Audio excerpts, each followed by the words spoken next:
ভুক্তভোগী, আমরা ভুক্তভোগী বহুবার বলেছি যে এদের দেখেন আজকে পত্রিকা আপনি যদি দেখেন প্রথম আলোতে দেখবেন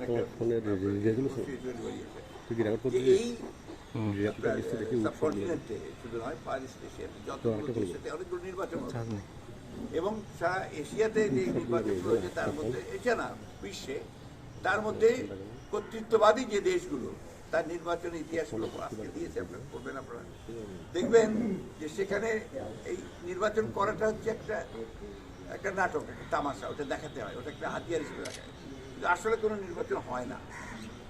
এখানে তার আগেই বিরোধী দলকে আপনার গ্রেফতার দেখানো হয়, আটকে দেয়, সাজা দেয়। ইভেন ভারতে আপনারা অনেকেই জানেন না, ভারতে এই নির্বাচনের পূর্বে বহু রাজনৈতিক নেতাদেরকে গ্রেফতার করা হয়েছে, তাদের বিরুদ্ধে মিথ্যা মামলা দেওয়া হয়েছে, তাদের বিরুদ্ধে ক্রিমিনাল চার্জ নিয়ে আসা হয়েছে, কারাপশন চার্জ নিয়ে আসা হয়েছে, অনেককে আটক করা হয়েছে, ওদের অ্যাকাউন্ট ফ্রিজ করে দিয়েছে। ইভেন কংগ্রেসের অ্যাকাউন্টও ফ্রিজ করা আছে। কারণটাই হচ্ছে যে এখন যারা এই সব শাসকরা আছে তারা কর্তৃত্ববাদী, অথরিটেরিয়ান, গণতন্ত্র এইগুলোতে নেই, গণতন্ত্র নেই বলে ওইভাবেই নির্বাচন। এই অবস্থার মধ্যে বিএনপি